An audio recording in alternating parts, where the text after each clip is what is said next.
Ito yung bagong minahan. Dinala ko rito dahil mag-operate ako ng bulldozer. Itong kumatso na to.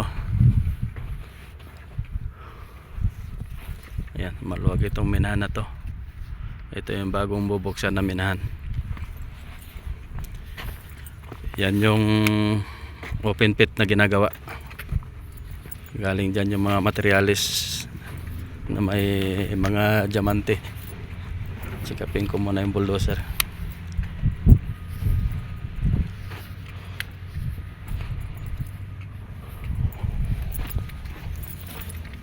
Unang araw ko rito. Wala lang operator itong bulldozer kaya dinala ko rito.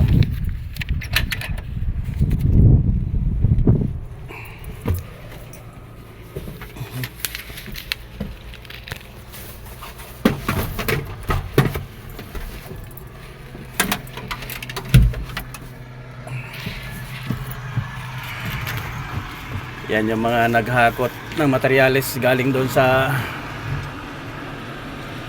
open pit.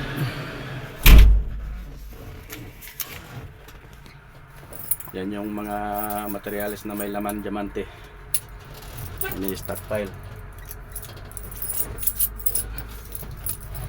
Ini stockpile nila doon. Doon ako magtatrabaho. Yan. Doon ini stockpile. Yun.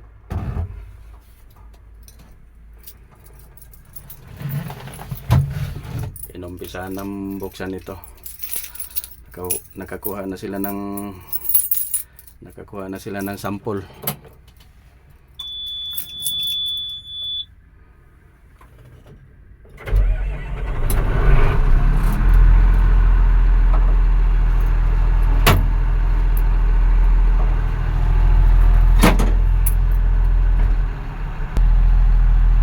Overtime ako dito sa bagong mining na bubuksan. Bali umpisa na pala ito nabuksan dahil kumukuha na sila ng sample.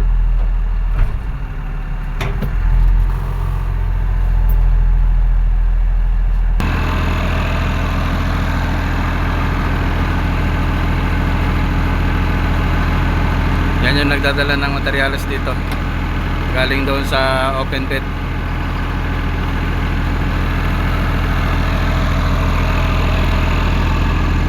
Kagubatan pa talaga. Paikutan pa ng mga punong kahoy, hindi pa na-clearing. Umpisa pa lang kasi ito. Kaya maliit pa lang yung naging clearing. Hanggang dito. Nasa kalagitnaan ng kagubatan pa. Hindi pa na-clearing. Andun yung pinaka barracks. Maliit pa lang. Dahil kaumpisa pa lang itong buksan.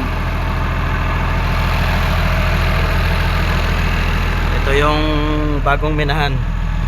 Tinatawag nilang Kati 115 o Kati 115. Ayan. Maliit pa lang. Ayan.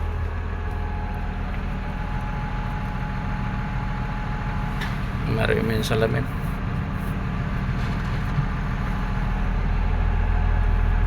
Pag nag-full operation ito, pagdating siguro ng mga equipment, mag-full operation ito, kinukuhanan pa lang ng sample. Itong mga tinutulak ko, itong dinadala ng articulated, yan ang mga sample. Dadali yan doon sa Katoka, doon sa pabrika. Okay. Malayo kasi, hindi masyadong kita. Kaya may parang building na yon na puti. Doon yung Katoka, doon dadalhin ito. Tulak ko lang itong mga materialis na dinala ng dump truck. Stockpile ito. tinatawag nilang minero.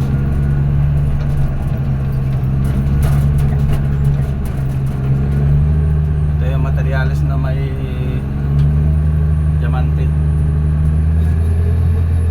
Pinaka-sample ito.